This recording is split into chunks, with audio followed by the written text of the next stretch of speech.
Aidan wasn't popular. He wasn't understood. Whether it was work or sport, he wasn't very good. And deep inside his chest, he felt a longing and an ache to show what he could do and be, to show what he could make. So he crept into the art room like the calm before a storm. Every desk was empty, but the atmosphere was warm. And in the furthest corner was a canvas, blank and ready. Aidan stood transfixed, feeling vulnerable and heady.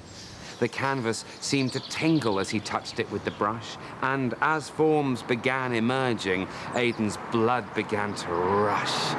Green and yellow fields beneath a molten orange sky, and a man with eyes so soulful they made Aidan want to cry. He was sitting on an outcrop, looking out towards the sea, so intensely, Aidan wondered, "Are you looking out at me?" "Yes, I am," the figure said. "I thought you'd never ask. But why is it you cover up so much behind your mask?" "I don't wear a mask," said Aidan, knowing that he lied. "Yes, you do," the angel said. "It's where you always hide. You wear it like a shield, so they don't know how you feel. You may think this is safer, but it means that nothing's real." Aidan let the angel's wisdom crash around his ears, like the waves upon the rocks that left a residue of tears. Salty spray engulfed him. He couldn't see a thing, and he had to close his eyes because the water made them sting. As the spray subsided, Aidan felt a sense of calm, and instinctively he knew that he was safe from any harm. His eyes still firmly closed, he took a steady breath of air and reached out to the painting, but the painting wasn't there. "Don't be scared," the angel whispered. "Come and sit with me. Dry your eyes, take my hand, we'll sit beneath my tree." "What's your name?" Aidan asked and took the angel's hand.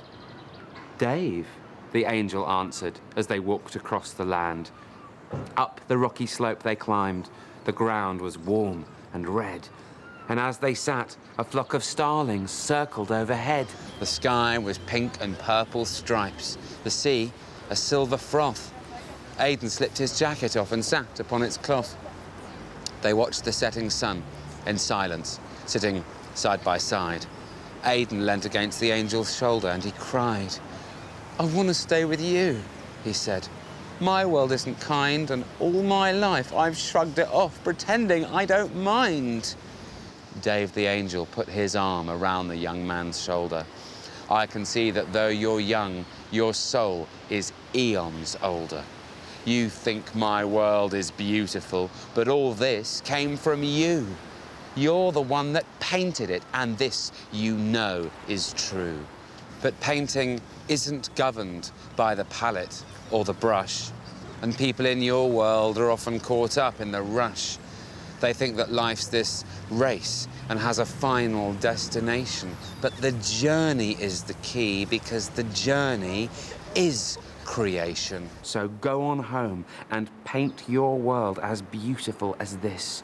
Show the people round you there is nothing they should miss. Paint exquisite colours with the things you choose to say, and teach as many people as you can along your way." When Aidan looked again, he had a paintbrush in his hand, and the angel Dave sat solo on the rocks above the sand. He finished off a starling to complete the wheeling flock and smiled as he saw he'd left his jacket on the rock.